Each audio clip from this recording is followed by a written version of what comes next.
Ya, baik. Bismillahirrahmanirrahim. Assalamualaikum warahmatullahi wabarakatuh. Selamat pagi, salam sejahtera untuk kita semua. Selamat datang untuk para peserta yang sudah bergabung di acara seri belajar bersama KP Penyelaman dan CTC. Yuk belajar mengenai identifikasi ikan karang. Hari ini kita memiliki tema mengenai belajar identifikasi ikan karang yang akan dibawakan oleh narasumber kita, Pak Frederick Nokerijoli, yang merupakan salah satu dosen dari Fakultas Perikanan dan Ilmu Kelautan Universitas Patimura. Juga ada dari Pak Purwanto, salah seorang tokoh konservasionis di Indonesia, sekarang bekerja sebagai senior MPA spesialis di Coral Triangle Center di Bali, seperti itu. Bapak Ibu, jadi ini sebetulnya adalah inisiasi dari semacam kelompok kecil yang terbiasa melakukan belajar mengenai identifikasi ikan karang, yang mempunyai semangat untuk ingin berbagi mengenai keanekaragaman sumber daya hayati laut, khususnya mengenai ikan karang. Lalu kita dibantu dan difasilitasi oleh CTC dan juga KP Penyelaman, akhirnya kegiatan ini bisa terwujud sampai pagi ini. Saat ini yang peserta yang hadir sudah ada sekitar 265 orang dan masih akan terus bertambah dengan maksimal kapasitas yang kita miliki, yaitu 500 orang. Meskipun pada saat hari Jumat kita rilis poster dan hari Senin terpaksa kita harus tutup karena yang daftar pada hari Senin kita cek sudah 902 orang, seperti itu. Jadi nanti kita akan lihat apabila hari ini kapasitas 500 orangnya terpenuhi, mungkin nanti kita akan membuat batch kedua untuk materi yang sama, yang seperti yang kita laksanakan hari ini, seperti itu. Kita juga mempunyai moderator, yaitu Mas Andreas Muljadi, salah seorang peneliti kelautan yang sudah berkecimpung di dunia survei dan penelitian kelautan perikanan di Indonesia lebih dari 20 tahun. Mungkin sebelum kita mulai, kita ada sedikit sepatah dua patah kata dan sambutan dari Senior Program Manager dari Coral Triangle Center, yaitu Mbak Hesti Widodo. Mbak Hesti Widodo, kami persilakan untuk memberikan sambutan. Silakan, Mbak. Selamat pagi Bapak Ibu sekalian, terima kasih Evi. Selamat pagi teman-teman penyelam dan pencinta ikan yang pasti khusus datang hari ini untuk betul-betul mengenali bagaimana sih mencari trik dan tips untuk mengenali ikan-ikan yang ada di wilayah kita ya. Kami turut senang dan bangga bahwa seri belajar bersama Cafe Penyelaman dan Coral Triangle ini dapat diselenggarakan hari ini. Memang seperti Evi bilang, impresif dalam waktu 2 hari, yang mendaftar sampai 902 orang ya, dan ternyata kapasitas kami sebetulnya 500 peserta saja untuk satu kali sesi ini. Nah, teman-teman sekalian, rekan-rekan penyelam dan pecinta ikan, wilayah Coral Triangle Center dikenal sebagai lokasi penting dengan keanekaragaman hayati tinggi di dunia, dan para peneliti sudah menemukan di sini terdapat lebih dari 3.000 spesies ikan. Sampai saat ini pun para peneliti masih terus menemukan jenis-jenis baru yang masih dalam identifikasi secara menyeluruh. Dalam konteks perancangan kawasan konservasi, diperlukan informasi seberapa sehat dan seberapa produktif sebuah ekosistem, diperlukan pengetahuan dan keterampilan tentang jenis-jenis ikan dan setidaknya pada tingkat famili, serta ukurannya, kemudian kebiasaan hidupnya supaya bisa kita membuat perancangan yang benar. Mungkin dalam pelatihan ini juga kita akan bersama-sama berarti mengenali berdasarkan ciri-ciri fisiknya, juga melihat karakter kebiasaannya sehingga kita bisa melihat kemungkinan di mana sih sebetulnya ikan-ikan itu memijah tempat seperti apa yang penting. Mudah-mudahan dalam waktu 2 jam setengah ini kita belajar bersama-sama, kita bisa semakin meningkatkan keterampilan kita dan pengetahuan tentang identifikasi ikan. Dan hari ini kita tuh beruntung bersama dengan narasumber yang ahli-ahli ikan Indonesia yang bisa mengenali lebih dari 1.000 jenis ikan. Nah, selamat berlatih kering, karena nanti masih akan pergi ke laut lagi, jaga jarak aman di masa COVID ini, berlatih online, dan semoga seri belajar ini akan bisa terus kita lakukan dan menginspirasi untuk berlatih intensif di laut, kemudian bersama melindungi sumber daya laut kita. Berbagi tak pernah rugi, yuk belajar identifikasi ikan karang bersama Cafe Penyelaman dan CTC. Terima kasih, Evi. Baik, terima kasih banyak Mbak Hesti untuk sambutannya yang sangat menggugah semangat di pagi ini. Akan memperkenalkan moderator yang akan memimpin diskusi kita hari ini, yaitu Mas Andreas Muljadi. Seperti itu. Mas Andreas Muljadi ini dulu kuliah S1-nya di Marine Science Kelautan Undip di Semarang, kalau tidak salah masuk Undip pada tahun 89, lalu beliau memiliki pengalaman pekerjaan yang sangat luar biasa, jadi bekerja di Taman Nasional Komodo mulai dari tahun 99, mungkin tahun 2000 nanti Mas Andre bisa memperbaiki jika ada kesalahan. Lalu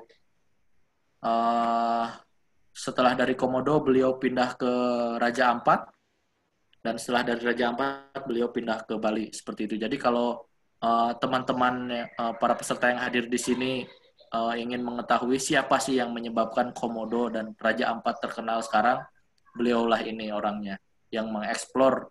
Pada awal dulu Komodo, kalau tidak salah Mas Andre itu mengeksplor sekitar 200 titik selam di Pulau Komodo. Begitupun di Raja Ampat. Jadi jika ingin bertanya tentang ada apa saja di Komodo, ada apa saja di Raja Ampat, nanti bisa bertanya kepada Mas Andre dan juga salah satu pembicara kita yang lain, Mas Purwanto. Seperti itu. Menyelam dari tahun 90, sudah memiliki 5.000 jam selam. Luar biasa. Saya saja belum sampai 500 bahkan sepertinya. Nanti Om Noke, Mas Purwanto itu sudah ribuan. Para pemateri kita hari ini jam selamnya sudah di atas 2.000, 3.000-an, teman-teman. Jadi sudah tidak bisa kita ragukan lagi kapasitasnya di dunia kelautan kita. Lebih menyelam dari lebih dari 500 dive site di perairan Indonesia dan beberapa perairan di belahan dunia lainnya seperti Belize, Caribbean Sea, Micronesia, West Pacific, Phuket, Sabah, dan Atauro Timur Leste. Seperti itu. Beliau juga saat ini merupakan open water dive instructor dari CIMES atau POSI, Persatuan Olahraga Selam Seluruh Indonesia, dan telah melatih lebih dari 200 siswa selam. Seperti itu. Baik, seperti itu. Biografi singkat dari moderator kita yang akan memimpin diskusi hari ini. Saya serahkan ke Mas Andreas Muljadi ya Mas, untuk memimpin diskusi dan webinar kali ini, sambil nanti saya memantau perkembangan pretest di chat seperti itu. Pada Mas Andreas, silakan, waktu dan tempat saya persilakan. Terima kasih Mas Andre. Terima kasih Mas Evi. Selamat pagi Bapak Ibu, rekan-rekan pecinta ikan di seluruh tanah air, dan mungkin ada dari luar tanah air yang saat ini bersama-sama untuk mengikuti acara webinar kita mengenai belajar ikan karang. Nah, pagi hari ini kita sudah mendapat kehormatan Bapak Noke dan Bapak Purwanto selaku narasumber pada acara hari ini. Jadi terima kasih juga kepada CTC yang telah mendukung acara ini bisa terselenggara. Riwayat singkat. Jadi pemateri pertama ini adalah Bapak Frederick Rijoli, atau kita biasa panggil Om Noke. Tadi sudah disampaikan, Om Noke ini sebagai staf pengajar di Fakultas Perikanan dan Kelautan Universitas Patimura Ambon. Dengan bidang keahlian beliau adalah biodiversitas dan eksplorasi sumber daya ikan. Sebelum menjadi dosen pengajar di Universitas Patimura, beliau pernah bekerja sebagai staf Yayasan Pengembangan Masyarakat Desa Irian Jaya pada tahun 1988 sampai 1996. Demikian ya, Om Noke, mohon dikoreksi kalau ada kekeliruan. Om Noke lahir di Banda Neira pada tahun 1961 Beliau mengabdikan sebagian hidupnya untuk pendidikan, pengabdian, dan penelitian tentang ikan dengan lebih dari 15 publikasi ilmiah yang sudah dihasilkan.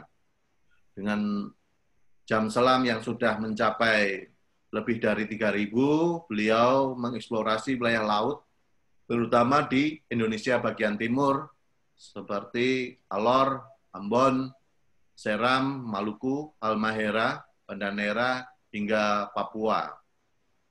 Beliau banyak terlibat dalam survei penelitian dengan beberapa NGO di Indonesia, diantaranya WWF Indonesia, DNC, CTC, Yayasan Nisol Foundation, dan lain sebagainya. Saya langsung serahkan waktunya 30 menit ke depan kepada Om Noke. Silakan Om Noke. Terima kasih Mas Andre, Pak Moderator. Saya akan membawakan materi tentang identifikasi ikan karang secara langsung di bawah air. Sebagai gambaran, jumlah jenis ikan di Indonesia sekarang terakhir itu udah lebih dari 2.500 spesies. Untuk mendapatkan angka 2.500 spesies ini, maka itu harus dilakukan identifikasi, sehingga nama spesiesnya bisa diketahui. Identifikasi dapat dilakukan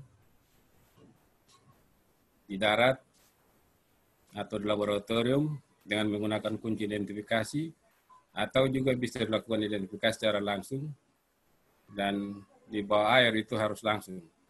Identifikasi secara langsung bisa dilakukan kalau memang si pengamat sudah punya jam terbang yang cukup tinggi.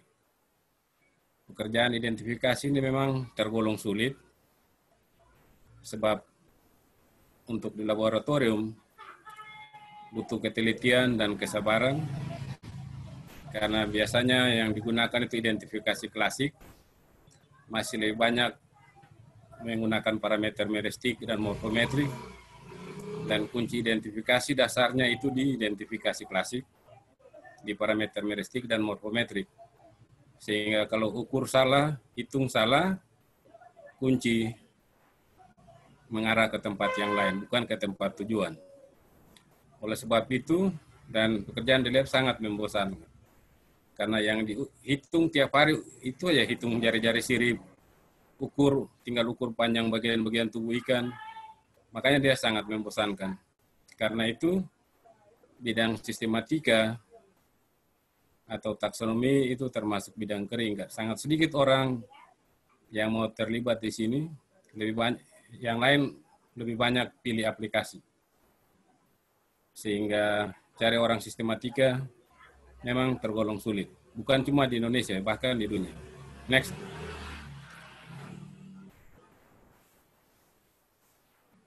Nah, sangat sedikit orang yang dapat melakukan identifikasi secara langsung di bawah air. Ada beberapa hal yang mempengaruhi. Yang pertama, dia harus jadi seorang penyelam. Sekarang kursus selam udah banyak, saudara moderator dan panelis yang lain sama-sama instruktur selam bisa belajar ke mereka. Yang kedua, jumlah spesies ikan sangat banyak. Karena sangat banyak, makanya kita tidak bisa menghafal satu demi satu secara baik. Selain itu, banyak spesies yang mirip. Bedanya, istilahnya beda-beda tipis. Selain itu, variasi warna dalam satu spesies juga sangat tinggi dan butuh pengetahuan dasar dan pengalaman atau jam terbang yang tinggi untuk bisa melakukan ini semua dengan baik. Next.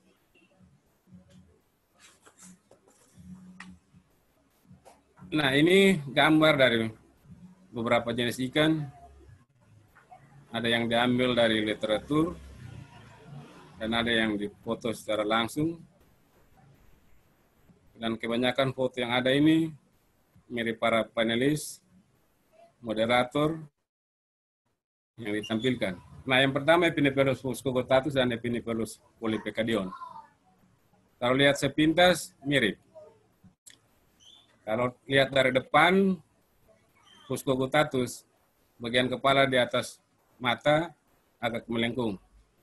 Kebanyakan teman-teman yang melakukan identifikasi bawah air patokannya di kepala. Tapi ikan, kalau pas kita ketemu di laut, dia kaget, dia masuk ke bawah celah-celah karang, yang masuk nomor 1 itu kepala. Yang kelihatan belakangan cuma ekor. Karena itu tidak bisa saja patokan di kepala, tapi harus juga patokan di black saddle atau pita hitam di atas pangkal ekor. Kalau fuscogotatus cuma sedikit saja, sedangkan polypecadion hampir setengah dari tinggi pangkal ekor. Itu untuk dua jenis yang tadi. Kemudian untuk monotaxis ada granduculis dan heterodon.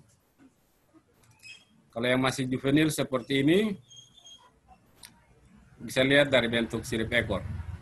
Ini agak, kalau yang granduculis gelap, sementara yang heterodon kuning. Tapi kalau sudah dewasa, garis-garis ini akan hilang, yang melintang di tubuh ini akan hilang, warna ekor juga semua menjadi gelap. Dan untuk membedakan kalau ketemu yang dewasa, itu cuma di mulut. Bagian mulut dari granduculis itu kuning, sementara heterodon tidak. Lanjut. Next. Kemudian Cythodontopus polyurus dan Mesoleucus. Karakter warna sama, bedanya cuman di ekor. Warna ekor. Kalau polyurus, warna ekornya putih, Mesoleucus, warna ekornya kuning. Gambar yang Mesoleucus sengaja ditampilkan karena pas, kebetulan fotonya dapat, dia pas lagi di bawah celah-celah karang, tapi ekornya kelihatan. Jadi walaupun tubuhnya sebagian tersembunyi di sana, tapi ekornya kelihatan, masih bisa tahu jelas jenisnya apa. Kemudian Cythodon ocelicaudus dan Melanotus. Warna dan karakter warna di tubuh sama, cuman di ekor. Black spot di ocelicaudus di ekor, sementara Melanotus di jari-jari sirip dubur. Next.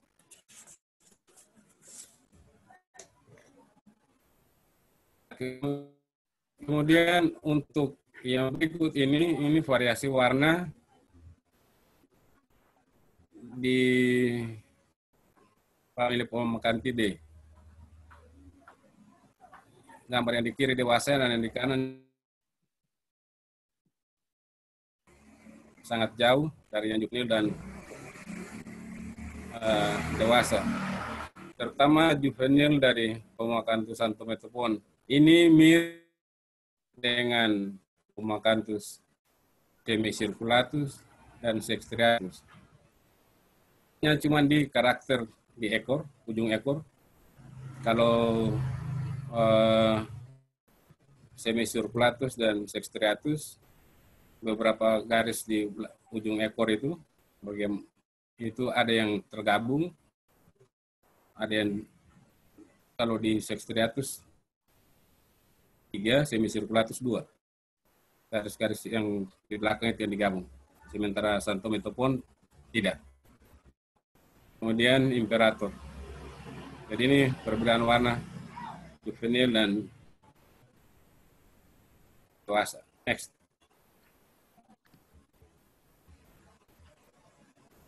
Nah, belajar identifikasi itu harus dimulai dari ikut kunci identifikasi. Itu prinsip dasar. Bukan mencocokkan gambar. Kenapa demikian? Karena kalau ikut kunci identifikasi, maka tiap kali kita ketemu jenis itu kita tahu. Tapi kalau cuma kasih cocok gambar, habis kasih cocok gambar, dapat lagi, lupa lagi, cari lagi.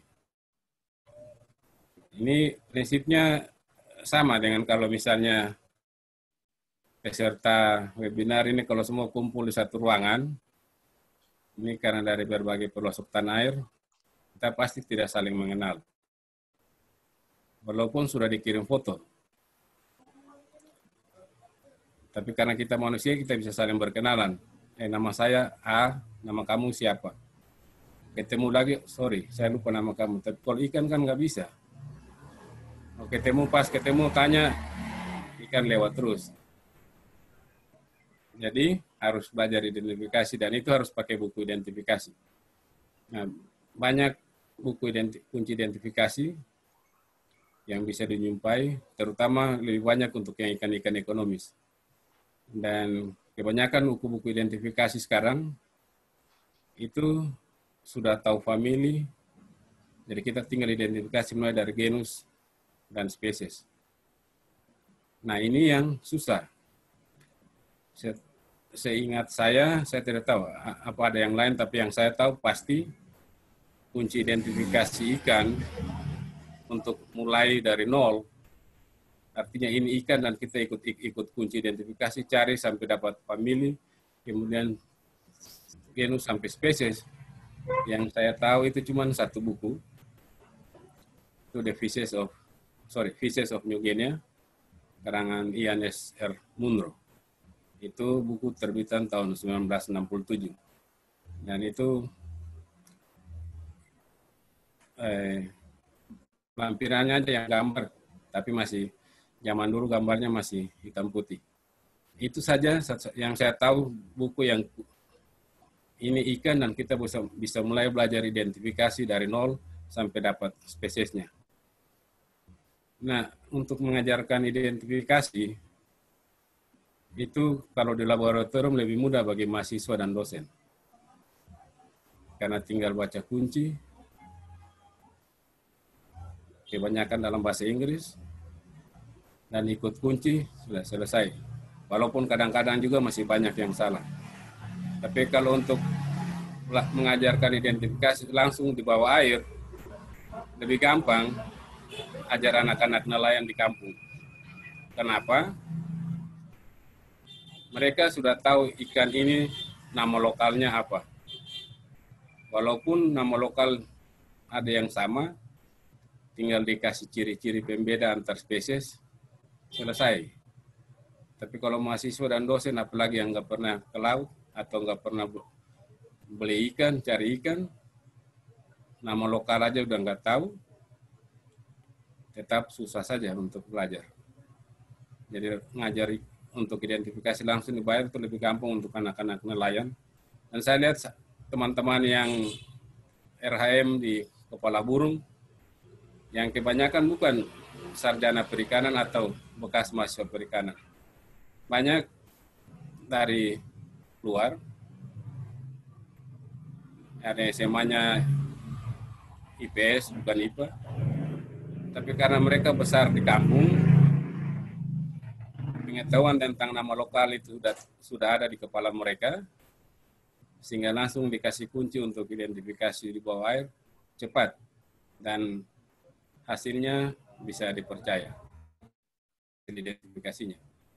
Next.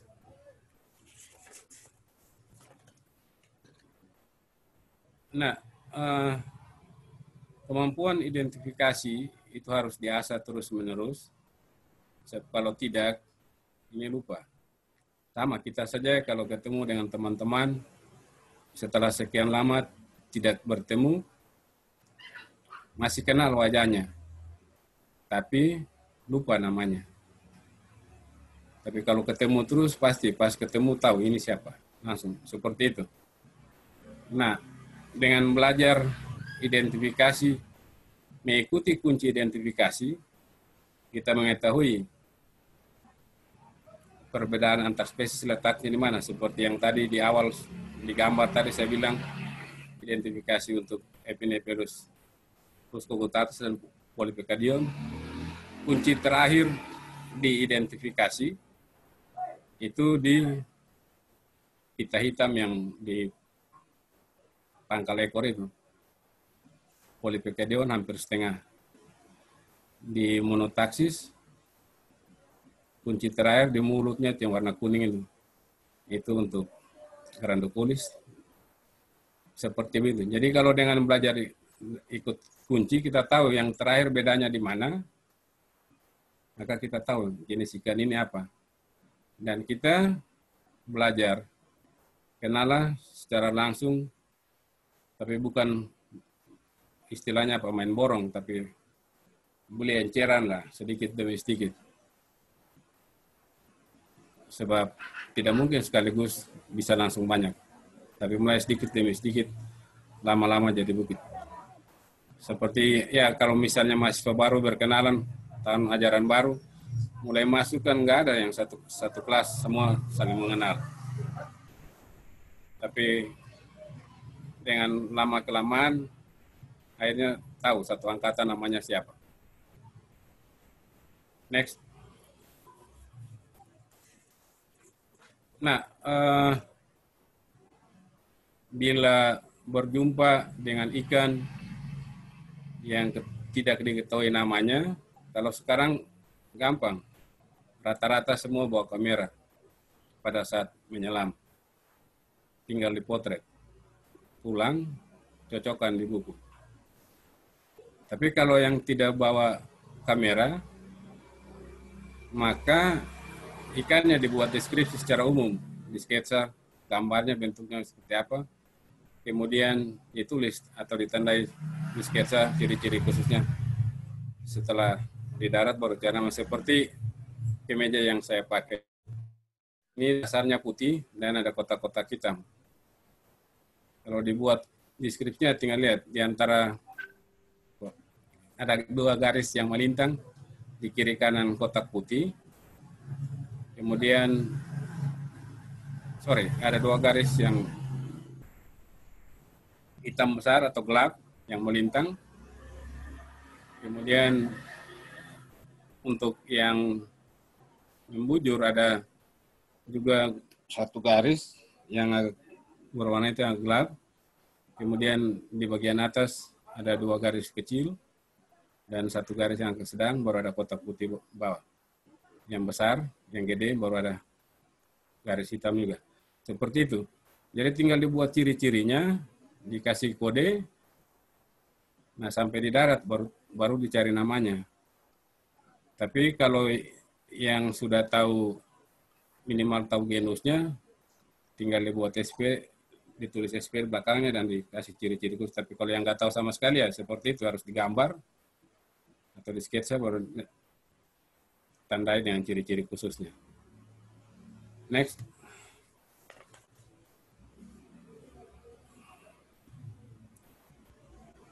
Nah, ikan karang itu ada dikelompokkan dan ada berdasarkan 3 kategori. Yang pertama, untuk kategori monitoring dan evaluasi terumbu karang menurut English et al. Itu seluruh ikan karang dibagi atas 3 kelompok, ada target species, indikator species, dan major species. Nah, biasanya untuk teman-teman yang kerja di kawasan MPA, itu dibagi 2, sekarang dibagi 2, target species dan non-target species. Dulu target saja, malahan sampai sekarang masih ada yang cuma pakai target saja, non nggak ada. Tapi yang saya lihat teman-teman di CTC sekarang sudah ada yang non-target species. Kemudian KKP melalui Komisi Pengkajian Stok Ikan Nasional bagi ikan karang atas 2 berdasarkan kriteria pemanfaatan, ikan konsumsi dan ikan hias. Nah, tiap kali survei di laut yang melakukan kebanyakan pengelompokan itu target, indikator, dan major, itu masih dipakai di P2O LIPI dan teman-teman di sebagian universitas. Kenapa?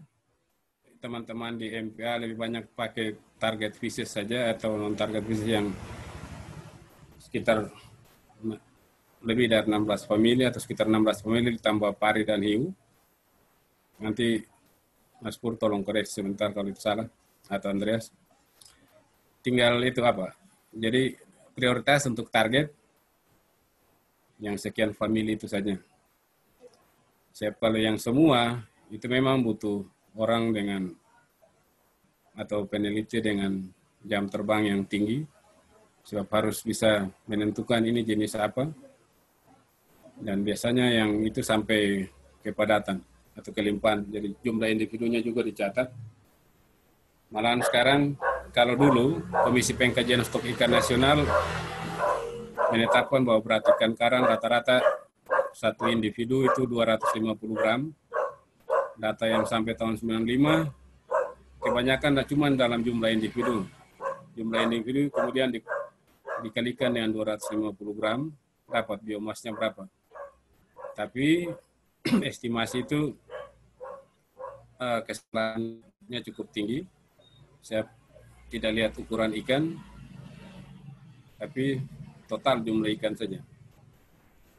Nah, oleh sebab itu kebanyakan teman-teman yang di MPA, kerja di MPA sekarang, sampai dengan estimasi panjang. Panjang total ikan, baru kemudian dari situ dihitung biomasnya. Sehingga memang agak sulit untuk bisa semua orang identifikasi langsung. Next. Nah, ini CFDI atau Coral Fisheries Diversity Index. Ini pertama kali digunakan oleh Garrett Allen.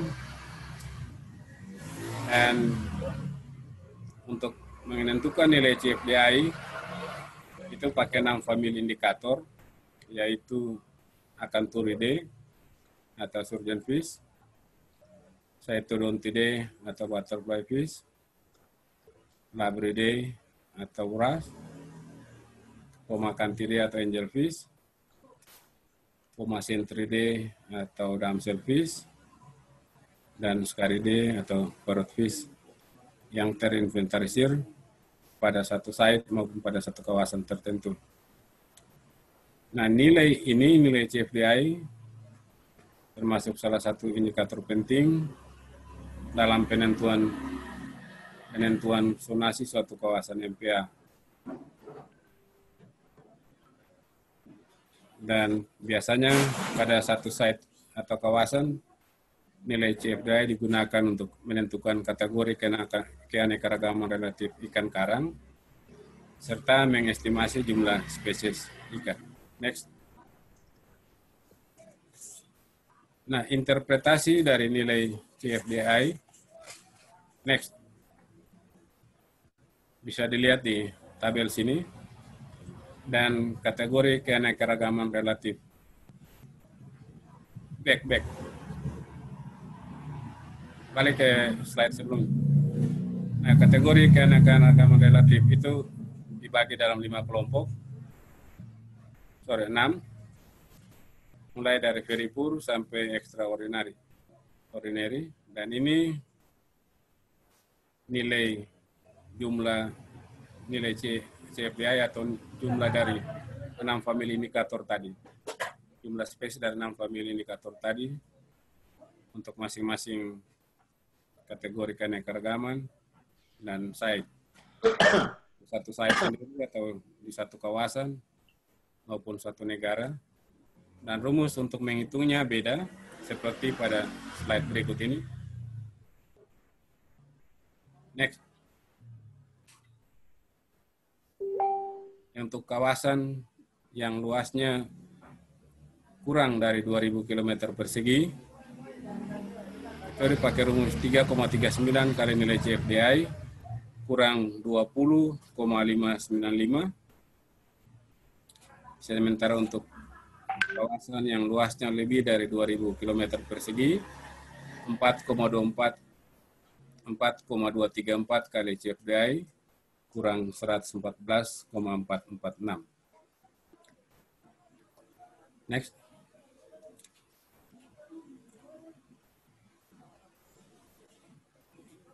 Ya, yang terakhir,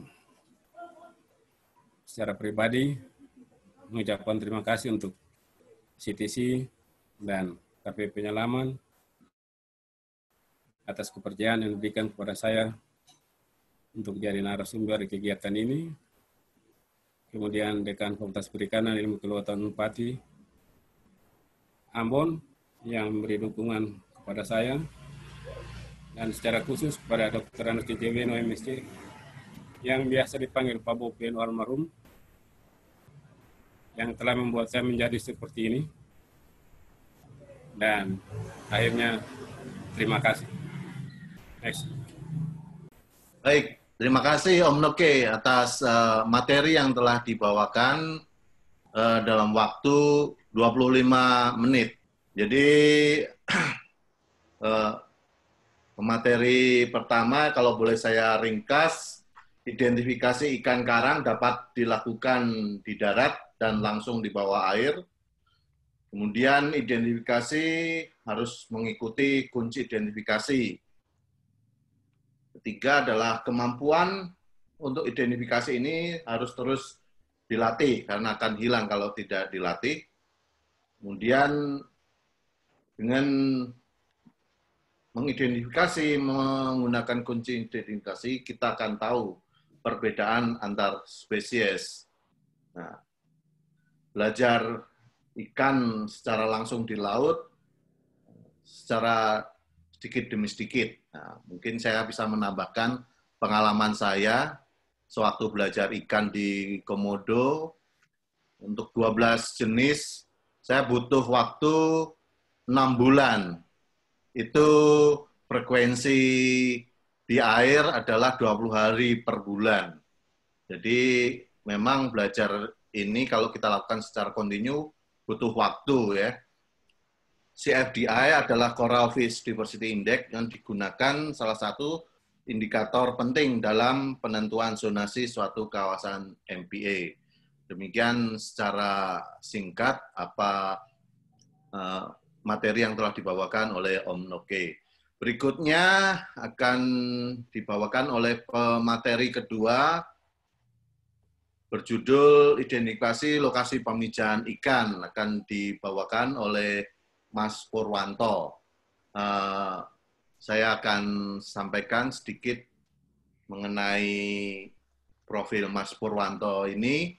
Mas Purwanto adalah lulusan Fakultas Perikanan Ilmu Kelautan Universitas Diponegoro Semarang, tinggal di Semarang. Saat ini bekerja sebagai Senior Marine Protected Area Spesialis di Coral Triangle Center dan juga membantu LPPM Universitas Papua dalam koordinir kegiatan monitoring ekologi di kawasan konservasi perairan bentang laut Kepala Burung Papua.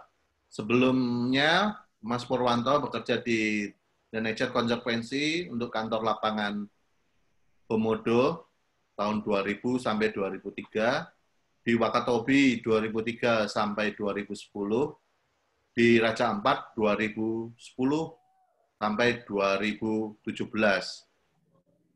Ya, jadi Mas Purwanto juga aktif dalam kegiatan monitoring ekologi laut, termasuk monitoring lokasi pemijahan ikan di Komodo, Wakatobi, Raja Ampat, dan bentang laut Kepala Burung sampai sekarang. Mas Purwanto juga melakukan kegiatan monitoring di Kepulauan Sula dan Kepulauan Widi, Provinsi Maluku Utara, tahun 2018 hingga 2019. Kemudian di Kepulauan Lease, Maluku, Kepulauan Buano, dan Kepulauan Banda di Provinsi Maluku dari tahun 2018 sampai sekarang. Demikian profil Mas Purwanto. Waktu berikutnya saya serahkan kepada Mas Purwanto. Terima kasih. Oke, terima kasih Mas Andreas untuk perkenalannya, dan selamat pagi teman-teman, Bapak Ibu sekalian peserta webinar yang saya hormati. Senang sekali akhirnya seperti tadi sudah disampaikan oleh Evi di awal sesi bahwa diawali dari diskusi yang teman-teman grup WA di Pecinta Ikan, akhirnya sesi webinar ini kita bisa lakukan, dan saya juga terhormat untuk bisa menyampaikan apa yang selama ini kami kerjakan, kami lakukan di lapangan, salah satunya yaitu identifikasi lokasi pemijahan ikan karang. Ikan karang secara khusus ataupun secara spesifik, dia menggunakan suatu lokasi untuk berkumpul dan melakukan aktivitas reproduksi atau pemijahan. Dan pada saat pemijahan atau reproduksi itu biasanya berkumpul dengan kepadatan yang jauh lebih tinggi daripada biasanya. Jadi kalau di beberapa literatur, paling tidak ada 3 kali jumlah dari ikan tersebut pada saat akan memijah dibandingkan dengan jumlah yang biasanya berkumpul. Kalau ikan itu memang secara biologi dia hidupnya berkumpul atau koloni. Tapi kalau ikan-ikan yang soliter, dia memang juga tetap akan berkumpul pada saat akan melakukan aktivitas pemijahan. Jadi biasanya lokasinya yang spesifik dan khusus. Sehingga inilah yang disebut dengan lokasi pemijahan ikan. Tidak sembarang tempat, atau tidak di tempat-tempat yang tertentu saja yang ikan itu bisa dan biasa melakukan aktivitas pemijahan atau reproduksi. Bisa next? Maaf, ini bukan dari screen saya ternyata.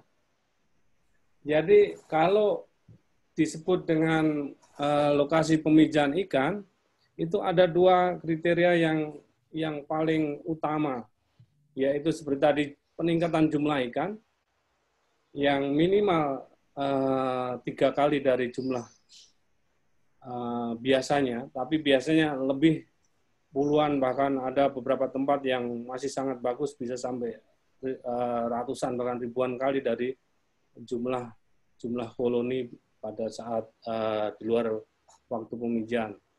Ini seperti tadi Om Noke sudah sampaikan, untuk identifikasi ikan perlu waktu, perlu kesabaran untuk belajar dan terus-menerus. Demikian juga seperti tadi Mas Andreas sudah sampaikan, untuk melihat lokasi atau mengidentifikasi lokasi pemijahan ikan ini juga perlu, di samping tadi harus mengenali jenis ikannya atau spesies ikannya, harus juga mengenali tanda-tanda pemijahan ikan itu. Kalau dari peningkatan jumlah ikan, untuk di lokasi yang sudah overeksploitasi atau populasi ikannya kecil, itu akan sangat susah. Karena biasanya dari sisi jumlah tidak terlalu banyak lagi, jadi tidak terlalu kelihatan penambahan jumlahnya. Mungkin sedikit berbeda ketika lokasi-lokasi yang masih bagus, masih banyak jumlah ikannya, seperti kebanyakan di Indonesia Timur, masih beberapa lokasi masih cukup bagus. Kita bisa lihat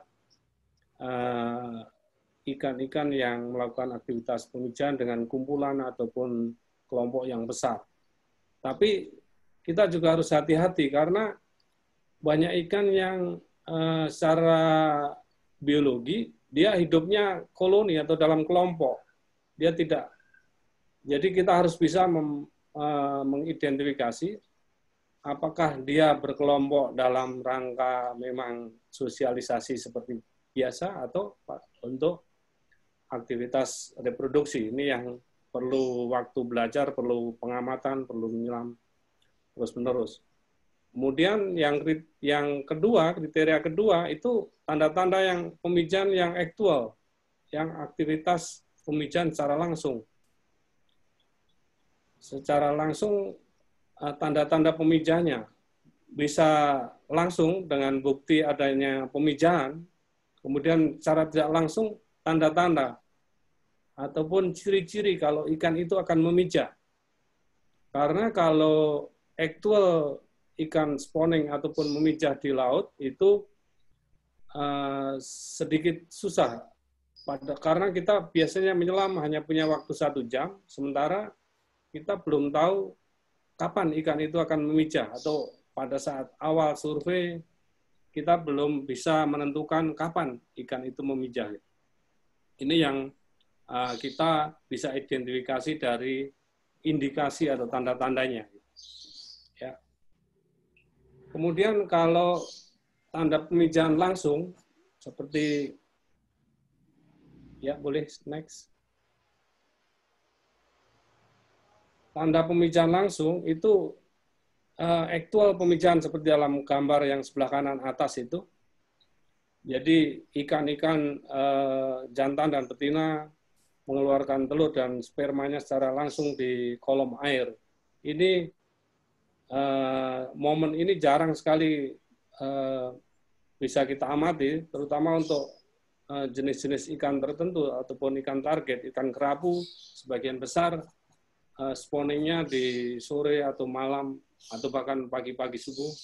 Ini yang sehingga kita ketika nyelam, ketika monitoring melihat survei pemijahan ikan ini, kita jarang sekali melihat aktual pemijahan. Mungkin kalau seperti gambar di kanan ini, sepertinya dari famili Lujanidae, itu memang biasa dia spawning di pagi atau ada beberapa tempat yang sore hari juga, sehingga kita masih sering, kalau di Wakatobi juga beberapa tempat, ada 2-3 tempat kita bisa melihat secara langsung juga. Kemudian yang juga seperti gambar di bawah yang sebelah kiri, itu kita bisa amati langsung kalau ikan-ikan betina, dia perutnya bunting, lebih kelihatan kalau dia bertelur. Bisa juga kita identifikasi secara langsung dengan cara ditangkap dan dibedah, sehingga kita bisa melihat gonadnya ataupun sel telurnya ini kita bisa amati, dan kita bisa lihat indeks atau tingkat kematangan gonadnya. Jadi kalau sudah fase ataupun saatnya memijah, kelihatan sekali kalau dia di level yang siap memijah ataupun setelah memijah, sehingga itu bisa kita identifikasi secara langsung. Tetapi yang biasanya kalau di lapangan tadi, kita dengan tanda-tanda yang tidak langsung. Kalau kita tidak bisa lihat secara langsung, kita bisa amati tanda-tanda pemijahan yang tidak langsung. Bisa next. Jadi perilaku atau tingkah laku ikan itu pada saat akan memijah, itu memang seperti tadi disampaikan di awal, dia akan berkumpul. Biasanya setelah mendekati masa pemijahan itu dia berpasangan, dia lebih agresif,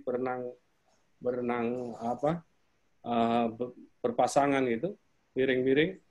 Kemudian juga pola warna badan yang biasanya berubah. Seperti jantan itu biasanya dia ikan-ikan jantan seperti gambar di kanan itu, di Muscogutatus, salah satu kerapu yang jadi target perdagangan ikan itu kalau pada saatnya memijah yang jantan, kerapu-kerapu jantan biasanya warnanya berubah dari pola yang biasanya. Kemudian tadi ikan yang dengan perut yang besar tadi itu bisa tanda langsung maupun tanda tidak langsung, tergantung tingkat kematangan gonadnya tadi.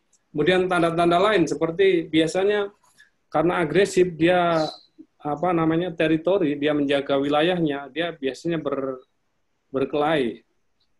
Biasanya di ikan-ikan jantan ada luka-luka di bagian perut atau bagian dorsalnya, itu ada luka-luka, itu salah satu indikasi bahwa itu ikan sedang atau setelah melakukan aktivitas pemijahan.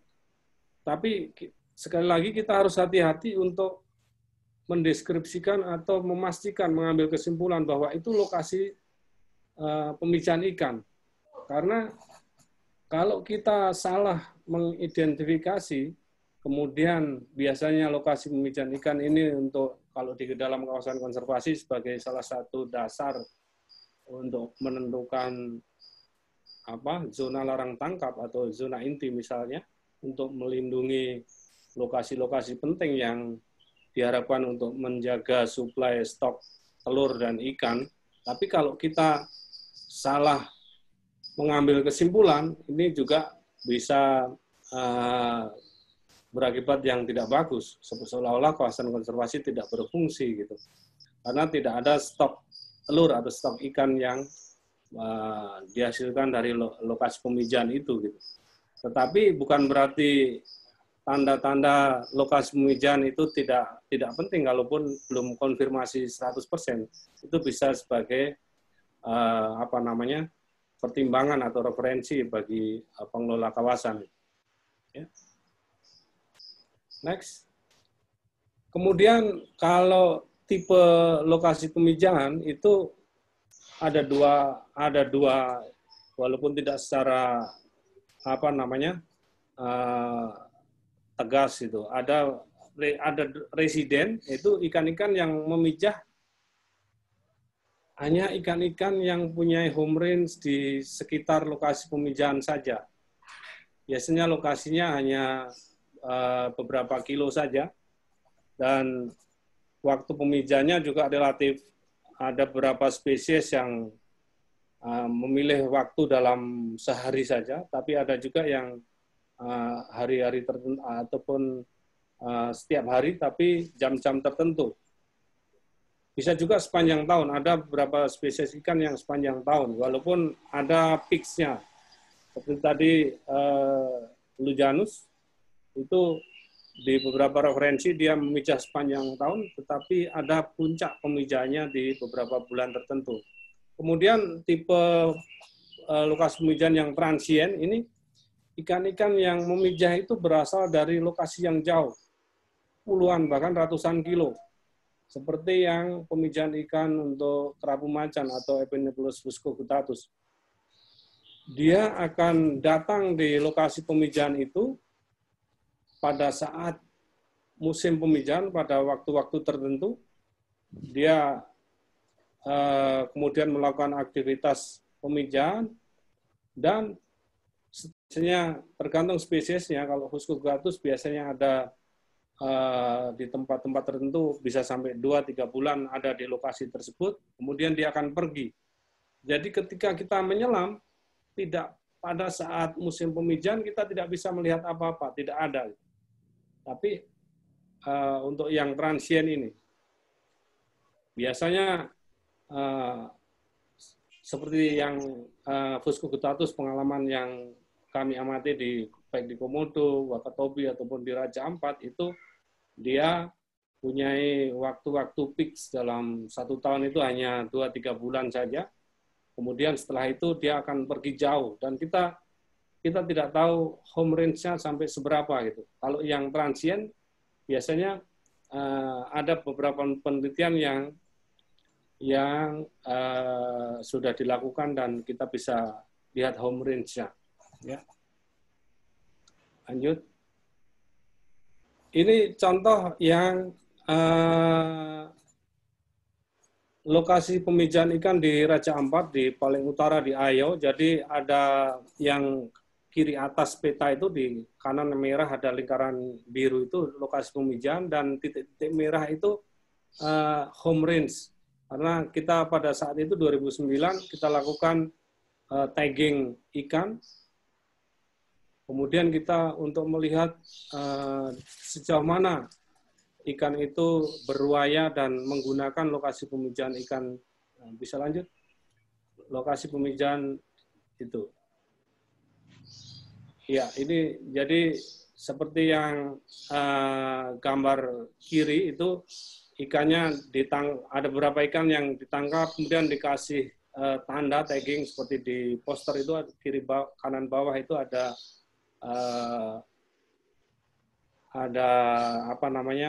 alat kecil gitu yang bisa memancarkan sinyal. Kita tempel di badan ikan yang kita tangkap, kemudian kita lepas lagi. Dan di beberapa tempat kita pasang receiver, jadi bisa menangkap sinyal, bisa menangkap ping gitu ketika ikan itu lewat di dekatnya atau jarak 200-300 meter itu biasanya receiver sudah menangkap sinyal, sehingga kita bisa tahu home range ikannya yang Plectrophomus areolatus atau kalau di Papua itu Sun Saiseng itu kira-kira 3-4 km ke kanan dan 3-4 km ke kiri, atau kira-kira 8 home range-nya itu sepanjang karang 8 km, sehingga ini jadi pertimbangan tertentu untuk pengelola kawasan menjadikan ini home range-nya ini perlu dilindungi, terutama paling tidak di lokasi-lokasi yang pemijahan. Ini yang menarik juga dan jadi pertimbangan penting untuk pengelolaan kawasan. Ya, lanjut.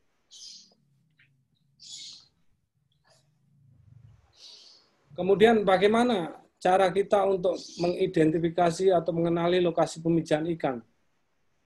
Yang paling pertama dilakukan, biasanya ketika kita di lapangan, yang paling mudah adalah wawancara dengan nelayan. Datang ke nelayan, kita membawa peta, kemudian gambar-gambar ikan, kita tanya ke nelayan, musim ikan ini, jenis ini, dan biasanya nelayan biasanya taunya nama lokal, sehingga kita perlu membawa foto-foto atau gambar yang bisa menunjukkan, sehingga ketika kita tanya itu kita pastikan bahwa kira spesies ini atau paling tidak famili ikan tersebut. Kemudian saya biasanya nelayan dia tahu persis baik itu waktu, lokasi maupun jenis-jenis ikannya. Kapan itu musimnya, kapan itu musim puncaknya, dia tahu persis, dan sehingga ini yang saya pikir menjadi salah satu dampak negatif karena lokasi pemijahan mudah diketahui oleh nelayan. Lanjut, setelah wawancara ke nelayan, kita identifikasi lokasi, kita biasanya survei langsung ke lapangan untuk memverifikasi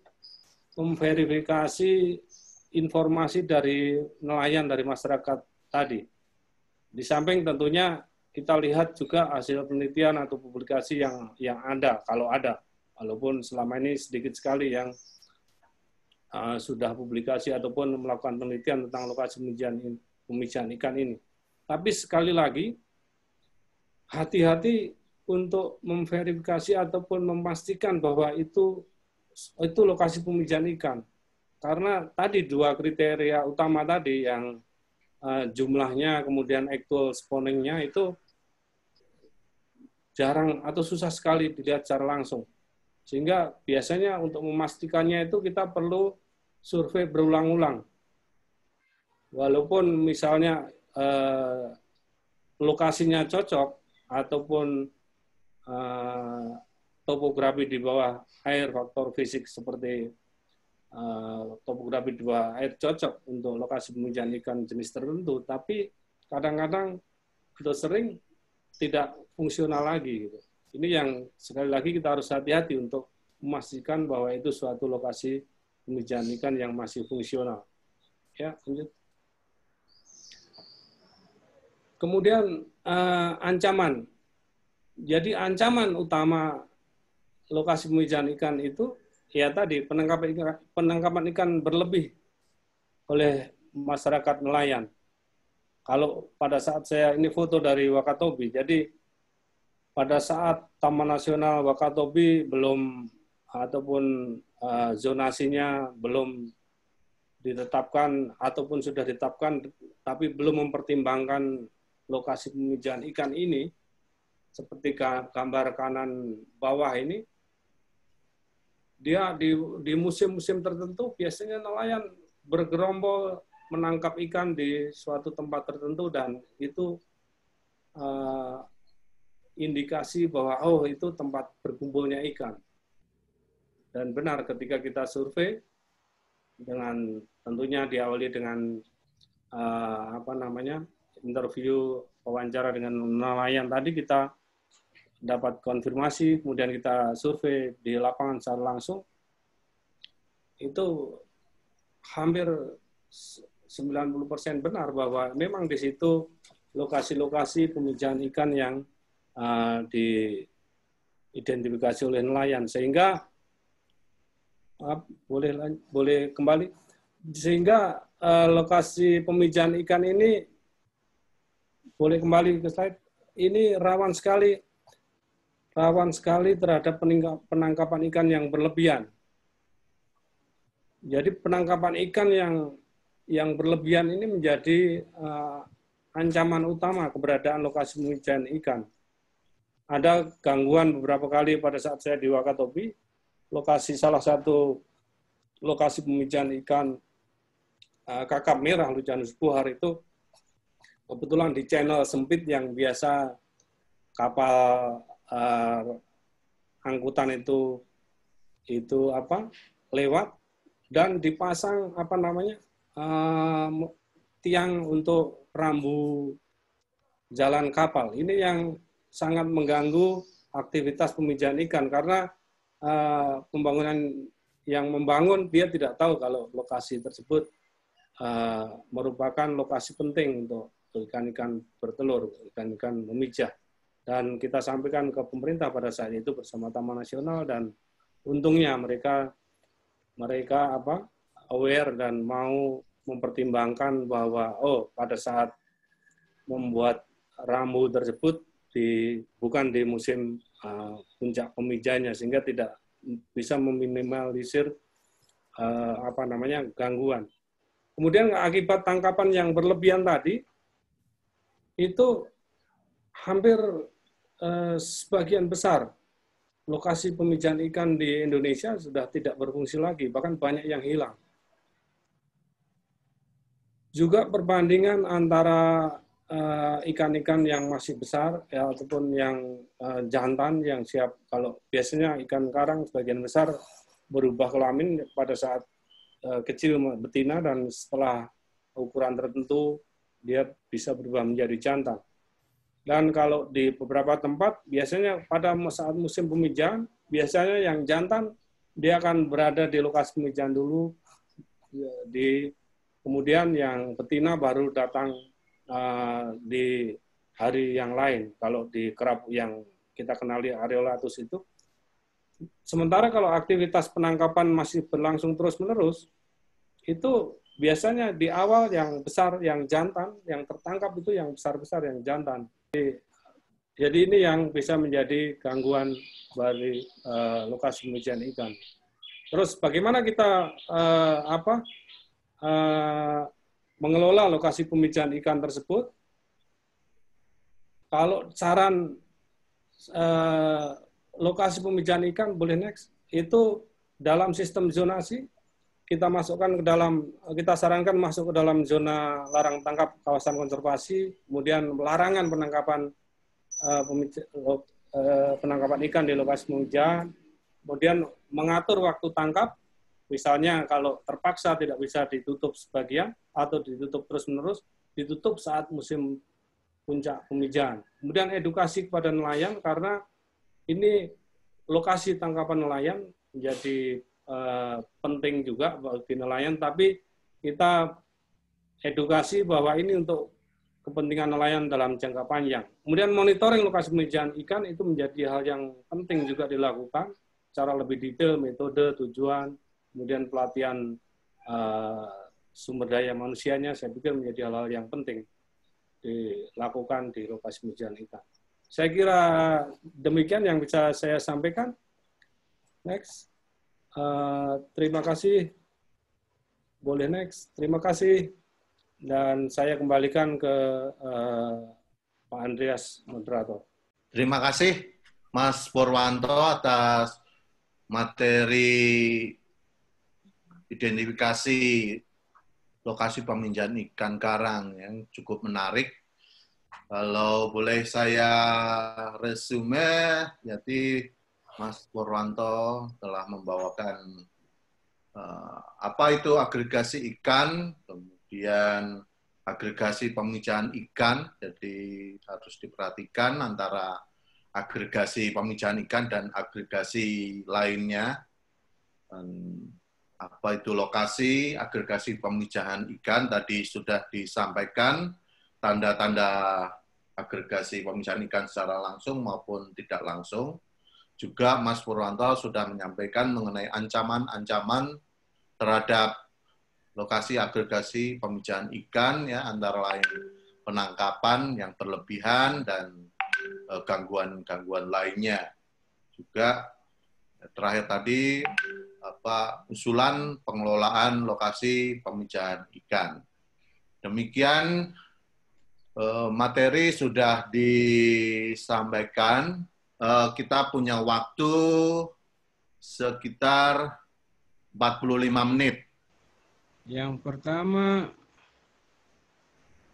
tidak ada buku panduan untuk identifikasi ikan karang, baik secara nasional maupun internasional. Yang ada itu kunci identifikasi. Jadi kita harus baca buku dan ikut untuk identifikasi, baca buku dan ikut kunci yang ada. Secara khusus tidak dibuat panduan khusus untuk identifikasi. Tapi ikut kunci identifikasi yang ada. Dan memang supaya sukses memang untuk identifikasi perlu butuh waktu yang lama dan terus-menerus.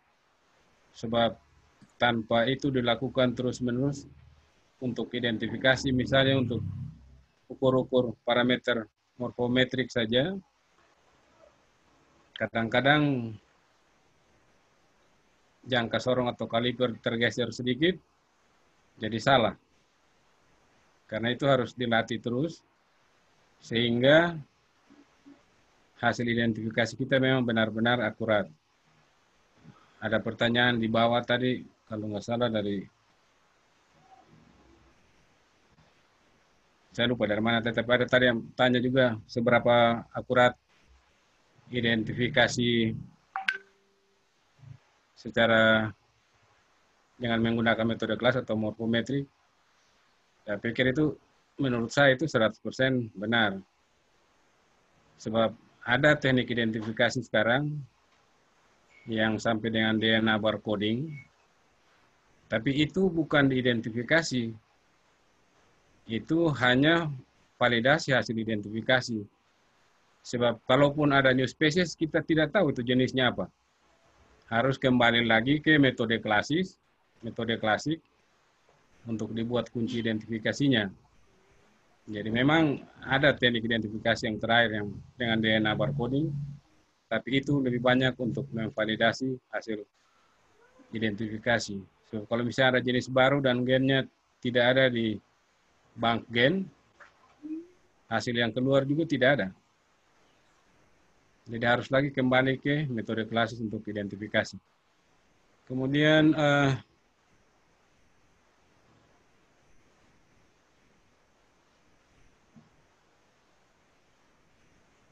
ya, yang untuk Pak Agus tadi, jadi ada yang overlap tadi, memang variasi warna, tetapi itu ada. Karena itu tidak bisa hanya pakai satu buku.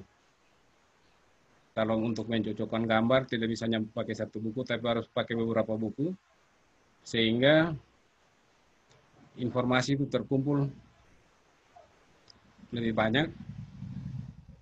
Kadang-kadang kita ketemu ikan yang fase hidupnya berbeda, kita potret, orang lain ketemu yang fasenya beda, maka setelah semua digabung jadi banyak. Saya pernah dikasih foto oleh Mas Andre, Om tolong lihat ini jenisnya apa. Ini Acanthochromis polyacanthosus atau bukan? Karena Mas Andre sendiri nggak tahu, saya cari di buku-buku yang punya saya juga, tidak ada yang persis seperti itu. Ada yang persis, tapi karakter ekornya beda. Makanya saya bilang ke Andre, menurut saya ini bukan Acanthochromis polyacanthosus, tapi Pomacentrus. Nggak tahu jenisnya apa, karena ekornya beda. Seperti itu. Jadi kita memang tidak bisa pakai satu buku saja, tapi harus pakai beberapa buku. Nah, supaya bisa mengukur panjang total dengan baik di dalam air, ini memang butuh waktu untuk latihan. Nah, yang saya lihat kebanyakan teman-teman yang melakukan RHM, latihan mengukur menentukan panjang total ikan, itu di darat. Padahal pada saat masuk ke air, beda. Oleh sebab itu sebaiknya, masukan untuk teman-teman yang biasa melakukan RHM, sebaiknya latihan untuk estimasi panjang ikan, bukan cuma di darat, di atas air, tapi juga di bawah air. Supaya lewat karena ada pembiasan, makanya mereka bisa estimasi lebih baik. Itu khusus untuk yang pemula. Tapi kalau yang sudah biasa melakukan RHM, ya tidak perlu lagi. Tapi khusus untuk yang baru, sebab pengalaman saya ikut beberapa RHM, setelah data masuk, ada yang saya lihat estimasi panjang totalnya bisa sampai 2 kali dari panjang total maksimum yang ada di buku. Jadi walaupun kacamatanya minus, maskernya minus, kalau latihan terus tetap bisa. Pertama bicara nilai CFDI. 6 famili itu dipilih jadi indikator karena memang hampir di setiap perairan terumbu karang ke-6 famili itu dijumpai dan warnanya itu sangat menyolok sehingga mudah teridentifikasi ketika sementara menyelam di perairan terumbu karang. Kemudian nilai CFDI ini tidak bisa menggantikan nilai Shannon-Wheeler. Sebab CFDI hanya menggunakan satu parameter spesies, sementara untuk keanekaragaman Shannon-Wheeler itu ada 2 parameter situ, spesies dan jumlah individu tiap spesies. Sehingga kalau dihitung pasti nilainya beda. Dan saya sendiri belum pernah mencoba di satu lokasi pada saat satu penyelaman coba menganalisa nilai keragaman ikan karang dengan nilai CFDI sendiri, kemudian dibandingkan dengan Shannon-Wheeler. Jadi, tapi menurut saya prinsipnya beda. Jadi tidak bisa saling bilang satu lebih penting dari yang satu, tapi biarlah CFDI dipakai untuk estimasi jumlah spesies ikan karang dan melihat keanekaragaman relatif ikan karang itu, sementara Shannon-Wheeler untuk keanekaragaman jenis. Jadi prinsipnya agak beda. Kemudian tidak bisa bilang satu famili lebih penting dari famili yang lain, karena sama-sama indikator. Sama saja dengan kegiatan saat ini, saya dan Purwanto sama-sama panelis, tidak bisa bilang mana yang lebih penting dari yang lain. Karena materi yang disampaikan beda. Nah, di CFDI sama. Tidak bisa bilang satu famili ini lebih penting dari 5 famili yang lain. Semua sama-sama penting. Kemudian, memang kami belum melakukan kajian filogeografis untuk melihat konektivitas antara daerah, tapi memang itu sudah dibicarakan, cuman pelaksanaannya belum. Jadi kami belum sampai ke tingkat itu untuk melihat konektivitas melalui kajian filogeografis. Kemudian identifikasi ikan jantan dan betina pada saat survei itu biasanya tidak dilakukan, cuman yang sampai identifikasi jenisnya, sebab identifikasi jantan dan betina tergantung. Ini kebanyakan dipakai untuk kepentingan biologi perikanan, sementara pada saat survei di lapangan identifikasi itu lebih banyak untuk apa? Ekologi, dan ada juga kepentingan biologi perikanan sedikit, tapi yang biomasa itu. Tapi yang biasa untuk yang saya kerjakan lebih banyak untuk kepentingan identifikasi jenis saja. Tidak memisahkan mana jantan dan mana yang betina. Kemudian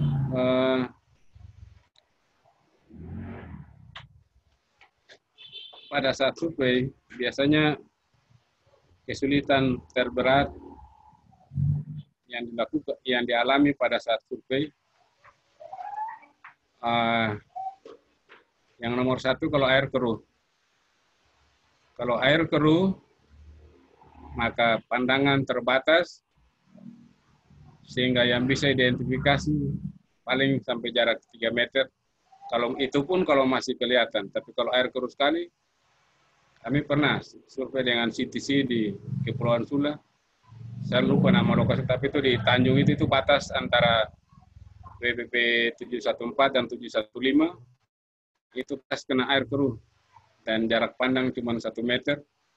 Akhirnya datanya sangat sedikit karena memang terhalang oleh pandangan mata. Itu kesulitan terberat yang pertama. Tapi kalau misalnya ada jenis yang saya tidak tahu, ya seperti tadi di presentasi tadi, saya buat sketsanya, tinggal sebentar balik cari, karena paling tidak yang saya tidak tahu jenisnya, tapi genusnya pasti saya tahu. Sehingga tinggal dicari ke buku famili itu dan spesies genus itu bisa. Tapi kalau yang tidak, untuk yang pemula ya itu berat sekali, harus buka buku dari awal sampai akhir. Karena tidak tahu ini jenisnya apa. Kemudian ya memang untuk apa? Mengajak orang jadi taksonom dari dulu sampai sekarang memang paling sulit. Sebab itu butuh orang yang tekun, teliti, dan sabar. Pekerjaan di lab tiap hari lihat itu aja. Ukur itu aja. Yang beda cuma ikannya saja. Tapi pekerjaannya sama. Nah, itu yang paling susah dari dulu sampai sekarang, bukan cuma di Indonesia, di seluruh dunia sama. Alih-alih sistematika sangat sedikit. Dibandingkan yang lari ke applied seperti ekologi, itu banyak. Karena tidak ada urusan yang berbelit-belit dan membosankan seperti itu. Syukur-syukur kalau mau langsung ke laut, tidak takut hitam. Dari kita semua lihat gelap semua nih. Karena memang hampir tiap hari di laut. Yang agak putih Purwanto aja. Saya sama Andreas udah hampir sama nih warna kulitnya. Semua hitam. Ya karena memang ke laut terus. Jarang sekali warna kulit kita kelihatan agak cerah. Nah kalau sudah itu tidak ada takut hitam, saya pikir nggak ada masalah untuk belajar identifikasi ikan, baik di lab maupun di darat. Prinsipnya, di mana ada kemauan, pasti di situ ada jalan. Makasih, Andre. Baik. Jadi untuk Pak Agus Nuryanto, ini langsung kita sampaikan bahwa untuk memastikan perbedaannya kita perlu melihat kunci identifikasi. Dari Pak Gede Raka menambahkan pernyataan dari Om Noke yang menyampaikan bahwa Indonesia mempunyai 2.000 lebih spesies ikan. Penelusuran pada Fishbase dan Kalademi Indonesia terkonfirmasi memiliki 3.621 spesies ikan laut dan 2.083 termasuk kategori berasosiasi dengan terumbu karang. Ini tambahan informasi dari Bapak Gede Raka Wiatnya. Beliau pengajar di Universitas Brawijaya Malang.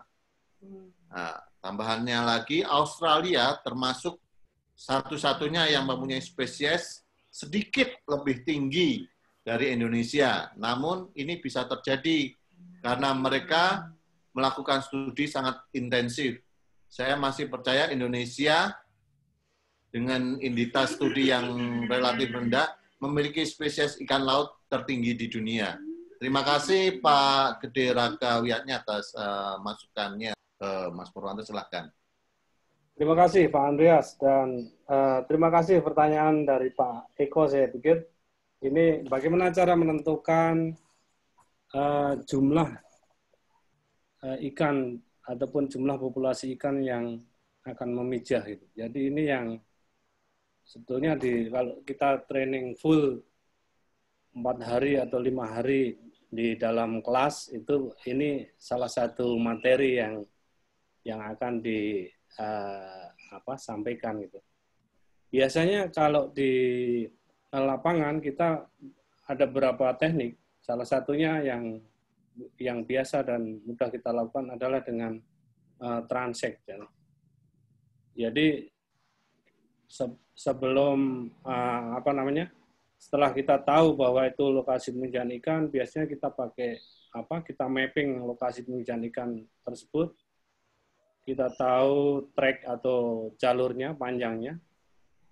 Dari situ kita biasanya menghitungnya dengan transect. Kita bisa lihat lebar atau kita amati dengan lebar lebar transect, lebar pengamatan kita tahu luasnya, dan kita hitung jumlah ikannya. Jadi kita kira-kira tahu, kita bisa identifikasi berapa ikan yang ada di lokasi pemijahan ikan tersebut. Banyak metode, ada yang time swim dan beberapa metode. Kita sesuaikan dengan lokasi dan spesifikasi yang ada di lapangan tentunya. Ini saya pikir satu pelatihan khusus dan training yang khusus untuk bagaimana menentukan. Di samping pengalaman, saya kira karena biasanya ikan berkelompok dalam jumlah yang besar, kemudian kita di samping menghitung ataupun mengestimasi panjangnya, kita juga melihat spesiesnya. Karena di beberapa lokasi pemijahan ikan yang masih bagus, masih fungsional, itu tidak hanya satu spesies ikan-ikan yang memijah, tapi beberapa spesies. Sehingga biasanya kalau pengalaman di lapangan, bisa kita bagi kalau itu spesiesnya banyak, atau kita bagi dengan anggota tim, mana yang mengamati spesies tertentu, sehingga kita bisa konsentrasi. Tapi perlu pengalaman yang cukup untuk baik itu mengestimasi panjang seperti tadi Om Noke sudah disampaikan, juga untuk mengestimasi jumlah ikan yang ada di lokasi pemijahan. Saya kira itu jawaban secara umum yang bisa saya sampaikan. Kemudian pertanyaan yang kedua, faktor ikan yang untuk memijah. Ini saya pikir menjadi misteri ataupun perlu kajian yang lebih dalam lagi. Sebetulnya kenapa lokasi tertentu ikan-ikan itu senang di situ? Karena kalau dari karakteristiknya, biasanya lokasi pemijahan ikan, mungkin tadi terlewat kita sampaikan bahwa biasanya di tanjung atau di daerah yang cukup berarus, di selat atau channel, yang mempunyai karakter baik itu oceanografi, karakter kimia lautnya secara spesifik, saya pikir. Juga waktunya, biasanya sebagian besar ikan-ikan kerapu, ikan target itu ada yang memijah di dekat-dekat bulan purnama, atau ada beberapa spesies yang memijah di bulan mati. Ini ada beberapa referensi, memang ada kaitannya dengan sinar bulan.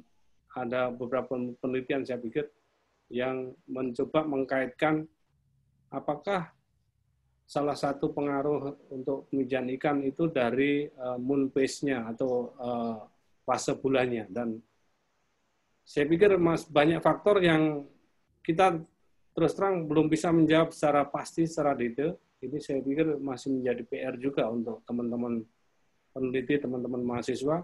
Faktor apa saja? Ketersediaan makanan. Saya pikir di lokasi pemijahan biasanya lokasi-lokasi yang berarus, bahkan kadang-kadang arus dari bawah ataupun arus dari atas turun ke bawah itu sangat sering terjadi di sana. Jadi mungkin juga perlu kita lihat kondisi makanan, plankton dan sebagainya. Ini yang secara spesifik saya pikir tidak bisa menjawab dengan tepat. Tapi ini saya kira menjadi tantangan, menjadi PR juga untuk kita dan juga teman-teman mahasiswa, peneliti untuk mencari jawaban yang firm ataupun paling tidak melihat faktor-faktor yang dekat seperti itu. Yang kemudian tadi ada satu pertanyaan, apakah lokasi tertentu bisa menjadi lokasi pemijahan? Seperti tadi saya sudah sampaikan juga bahwa tidak semua lokasi itu ikan suka ataupun cocok untuk menjadi lokasi pemijahan ikan. Sehingga ini yang menjadi penting, ketika diidentifikasi masih ada lokasi pemijahan ikan dan masih fungsional, ini yang perlu dijaga, perlu dikelola dengan baik sehingga tidak hilang, karena ini mudah sekali rentan hilang. Kalau kita lihat sejarah perdagangan kerapu tahun 70-an, 80-an mungkin di bagian Sumatera di sana masih banyak itu, tapi semakin lama semakin ke timur dan karena tidak dikelola dengan baik lokasi-lokasi yang tempat pemijahan ini, sehingga ini menjadi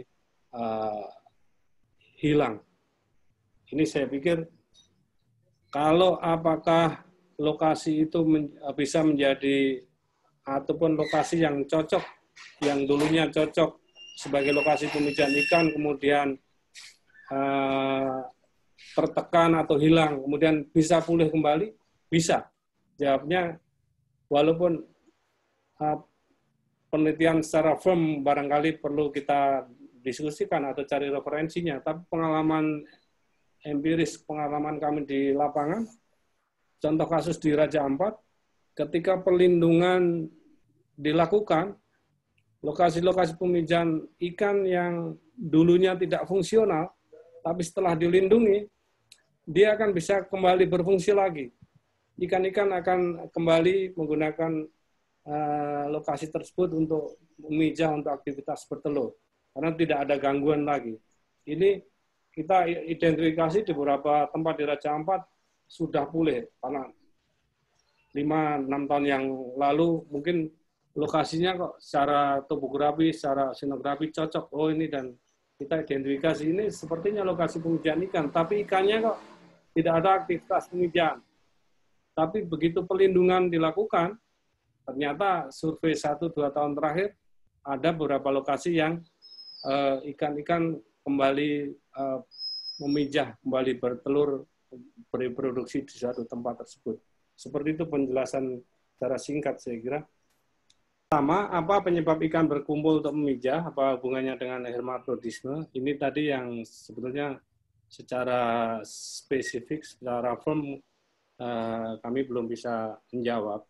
Tapi ada indikasi beberapa faktor seperti suhu, arus, kedalaman, kondisi keberadaan makanan di situ, itu menjadi tanda-tanda spesifik bahwa itu lokasi pemijahan. Juga ketika ikan itu memijah biasanya ataupun melakukan aktivitas pemijahan di suatu lokasi pemijahan, itu sekrasio atau perbandingan antara jantan dan betinanya itu kira-kira hampir 1:1, kira-kira seperti itu. Tapi pada saat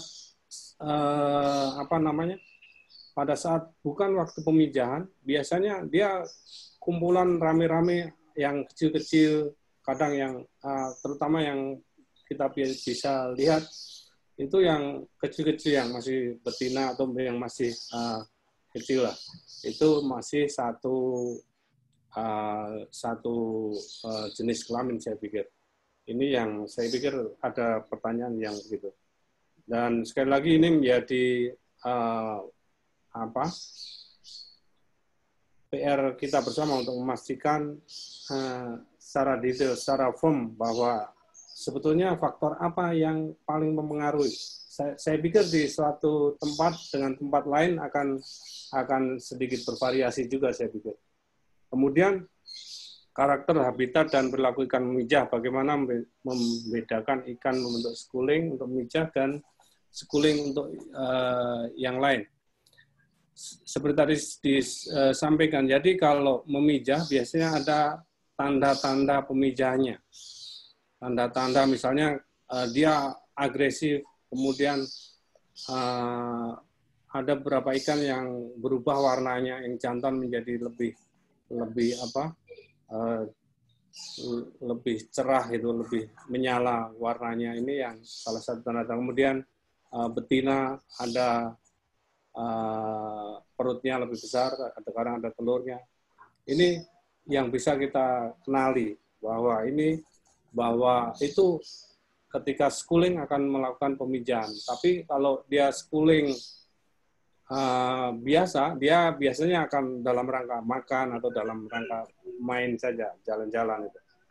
Kemudian apakah ikan karang bermigrasi? Tadi seperti disampaikan ada dua jenis, ada yang migrasinya pendek, yang tipe residen tadi hanya beberapa kilo saja, home range atau wilayah ruayanya, jadi wilayah mainnya lah kira-kira seperti itu. Jadi ikan akan memijah di situ, home range itu wilayah mainnya. Kalau tadi di Raja Ampat ikan kerapu saiseng tadi, wilayah ruayanya, daya jelajahnya itu hanya sekitar 10 kilo panjangnya lah maksimal. Tidak menyeberang pulau, tidak di sepanjang pulau itu. Tapi kalau ikan-ikan jenis tertentu seperti kerapu macan, Epinephelus fuscoglutatus, dia diidentifikasi bahkan sampai ratusan kilo dia beruaya untuk memijah.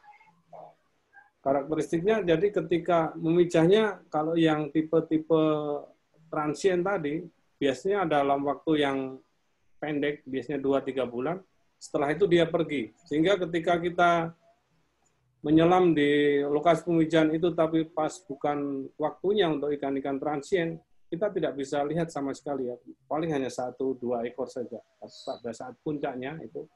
Tapi biasanya sekali lagi, lokasi pemijahan ikan tidak untuk single spesies, yang biasanya banyak spesies yang melakukan aktivitas pemijahan juga, sehingga ini yang menjadi indikasi atau tanda bahwa ini lokasi pemijahan. Jadi ada yang bermigrasi jauh, ada yang hanya beberapa kilometer. Kemudian untuk di hatchery, apakah bisa dibedakan tanda-tanda pemijahan? Saya pikir saya pernah melihat pada saat saya di Komodo, kebetulan di kantor kami juga membantu untuk budidaya ikan gitu, dan berhasil mengawinkan di Karamba, itu kita bisa mengamati juga, dan tanda tanya hampir mirip, atau bahkan mirip untuk dengan yang di alam.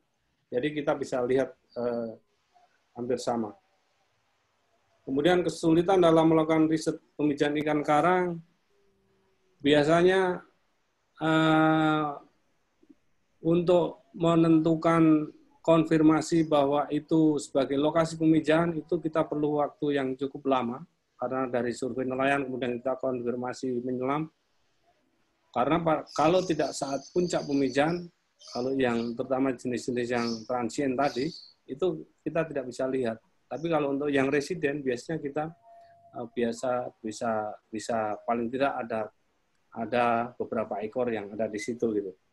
Tapi kalau yang sudah biasa, sudah sering, itu ciri-ciri lokasinya itu ada spesifik lah. Biasanya kalau karang ada yang untuk yang ikan-ikan kerapu besar, ada yang karang-karang berlubang, kemudian yang tadi arus, tanjung, selat, channel sempit, itu yang kalau yang areolatus misalnya kerapu yang jadi target perdagangan ikan hidup juga itu biasa spesifik, ada beberapa yang di rataan terumbu, ada soft coral gitu.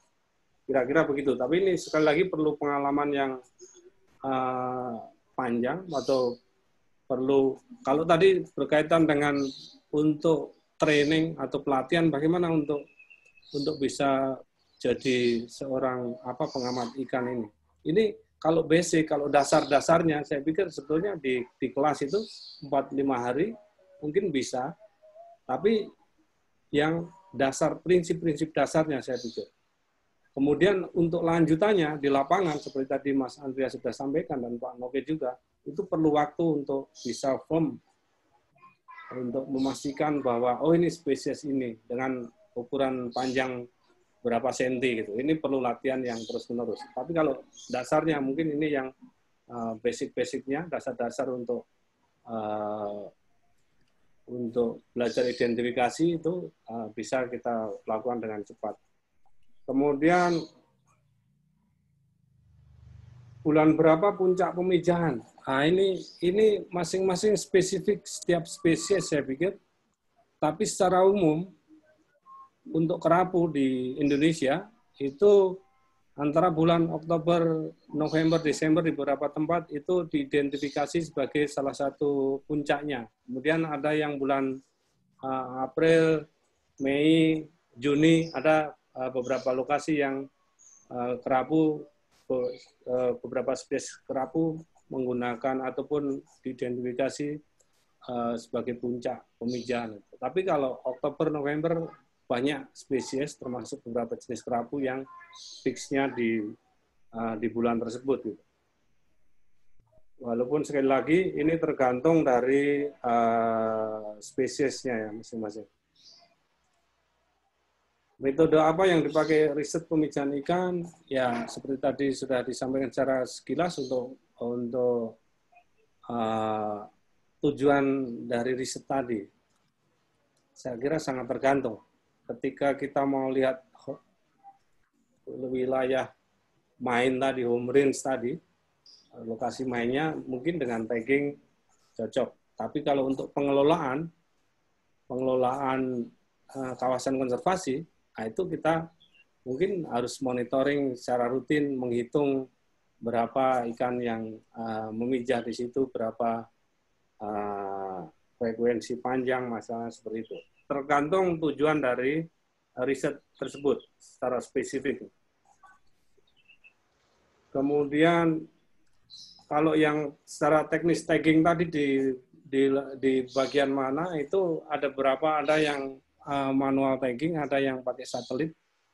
Biasanya di chip yang kecil itu di samping di sirip, ada juga yang di perut, tergantung jenis-jenis taggingnya. Di bawah kulit sedikit itu di bagian belakang perut, atau ada yang di sirip ekor, di atas sirip ekor, itu tergantung dari jenis taggingnya. Kemudian berapa lama tagging ditangkap atau bisa mendeteksi keberadaan ikan, ya biasanya kalau yang pakai receiver, begitu receivernya kita pasang, kita langsung on kan, bisa langsung ketika ikan itu lewat di situ, dia langsung ping, dia nangkap oh ikan nomor sekian dia lewat di dekat situ. Jadi biasanya dipasang receiver di beberapa tempat yang kira-kira diduga sebagai wilayah jelajahnya tadi, ruayanya tadi. Seperti itu. Kemudian dalam seks rasio ikan karang seimbang. Nah, ini yang jadi pertanyaan menarik. Kalau sebetulnya harusnya idealnya itu seimbang. Tetapi kalau sudah dalam yang overeksploitasi, seperti tadi kalau pengalaman saya survei di Raja Ampat tahun 2009 itu, di salah satu lokasi pemijahan ikan di kerapu yang paling besar di Indonesia, saya pikir. Pernah kita survei selama kira-kira 2 minggu, setiap hari menyelam dua kali di situ, kita bisa mengamati bahwa sebelum puncak pemijahan waktu itu kita bisa konfirmasi di kira-kira 1-2 hari sebelum bulan mati, bulan gelap. Seminggu atau 3-4 hari sebelum puncak tadi, itu di situ hanya ada ikan-ikan jantan. Kemudian ikan-ikan betinanya dia datang rombongan itu, sekitar 300-400 ekor ikan betina, kerapu betina dia datang, kemudian melakukan aktivitas spawning di situ selama 2-3 hari. Setelah itu dia menyebar. Kita bisa bayangkan, kalau aktivitas penangkapan pada saat sebelum pemijahan tadi dilakukan, otomatis ikan-ikan jantan yang akan tertangkap.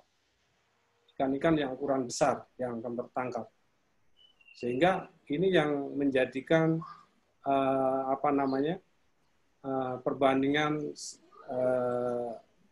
antara jantan dan betina di lokasi pemijahan itu juga menjadi kadang-kadang tidak sebanding, itu tidak seimbang itu. Tapi saya pikir faktor tekanan penangkapan menjadi hal yang kunci yang dalam pengelolaan. Mungkin seperti itu, Mas Andreas. Kalau tadi ada salah satu yang kedalaman berapa, itu juga tergantung spesiesnya.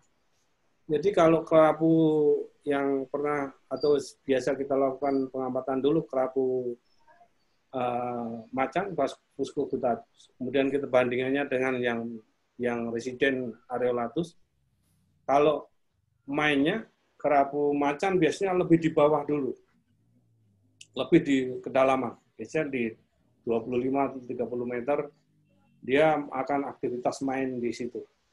Kalau yang Areolatus biasanya relatif lebih di atas, 15-10 meter aktivitas di situ, dan pada saat actual spawning-nya biasanya dia akan naik ke atas ke permukaan. Cerita dari masyarakat di Raja Ampat di Papua, dulu pada saat 20-30 tahun yang lalu katanya pada saat musim pemijahan ikan itu di permukaan banyak sekali, tapi sekarang jauh berkurang itu. Walaupun itu masih kalau dibanding di Indonesia itu saya pikir masih yang terbanyak lah itu.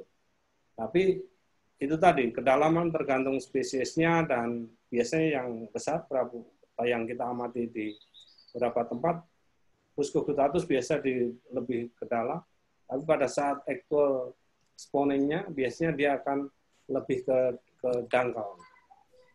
Begitu, Mas Andrea. Baik, terima kasih Mas Purwanto dan Om Noke. Saya ingin menambahkan ya tentang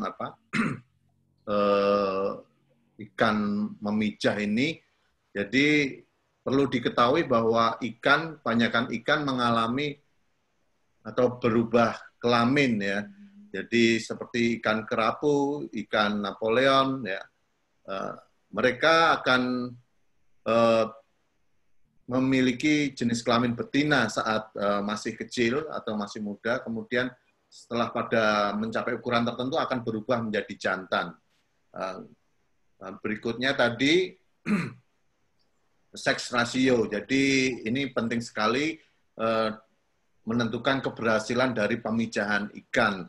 Ya, jadi kalau salah satu jenis kelamin tadi misalnya jantan dipancing atau ya overfish, kita katakan sebelum bertemu betinanya, tentunya tidak ada keberhasilan atau sangat kecil keberhasilan produksi di lokasi tersebut.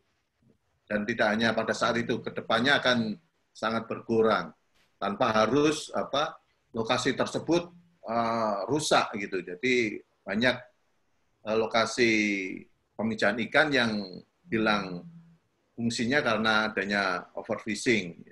Hal ini kita jumpai di banyak lokasi atau daerah di Indonesia.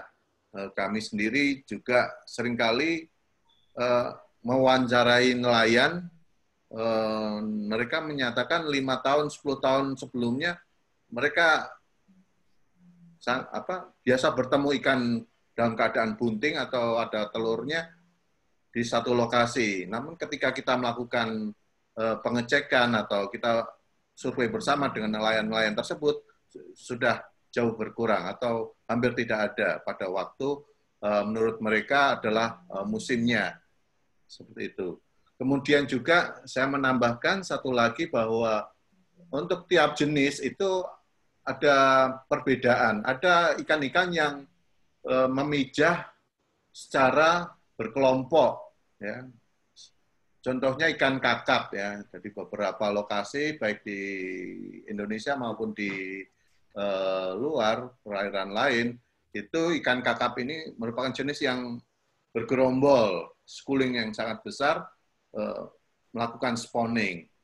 Namun untuk ikan kerapu, mereka spawning berpasangan. Jadi mereka bisa saja beragregasi bersama, tapi pada waktu spawningnya mereka akan betina memilih jantannya. Itu seperti itu. Baik, ini tiba saatnya, sudah selesai. Terima kasih atas perhatian Bapak Ibu semua. Sebelum menutup diskusi ini, menyampaikan closing statement. Silakan Om Noke terlebih dahulu. Langsung disambung Mas Purwanto. Ya, terima kasih moderator. Saya kira kegiatan seperti ini penting, walaupun hanya beberapa jam. Malahan ada peserta yang tanya, bisa dibuat virtual enggak kegiatan seperti ini? Saya bilang ke mereka, tanya teman-teman host. Memang harapan kami lewat kegiatan ini, ada yang tertarik untuk belajar identifikasi ikan karang maupun yang lain, sebab ada pepatah yang bilang, tak kenal maka tak sayang maka tak cinta. Terima kasih, Andre. Baik, terima kasih Om Noke. Mas Purwanto. Terima kasih Mas Andreas.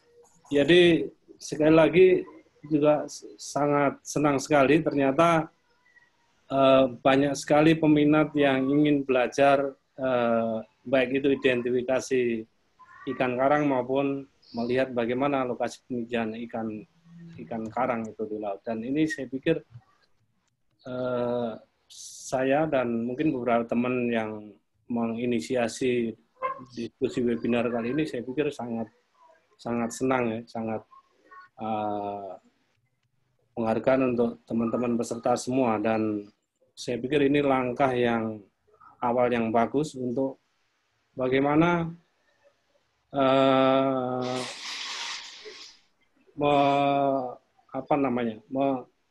menggiatkan tidak hanya Om Noke yang mampu untuk identifikasi 500 ikan di Indonesia, misalnya seperti itu. Saya pikir ini jadi kunci ataupun jadi penyemangat teman-teman. Kuncinya adalah terus-menerus belajar dan aktif menyelam. Jangan segan-segan, jangan ragu-ragu untuk kontak ke teman-teman senior Om Noke, Mas Andreas, Bang Evi, untuk ketika ada pertanyaan ataupun minat untuk belajar secara bersama-sama.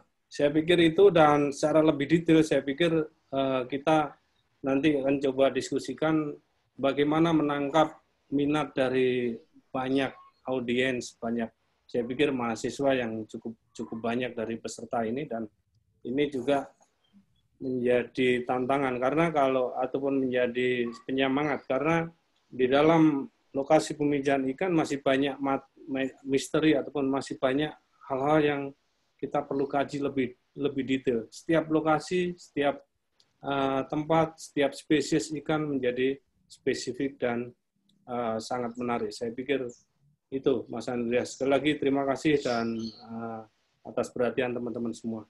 Demikian Mohon maaf ada kekurangan. Saya kembalikan kepada Mas Evi. Terima kasih. Baik, terima kasih banyak Mas Andreas sudah membantu kami memoderatori kegiatan webinar yang sangat mudah-mudahan insya Allah bermanfaat dan menjadi amal jariah untuk kita semua. Terima kasih juga untuk Om Noke dan Mas Pur sebagai dua pemateri dan dua pembicara.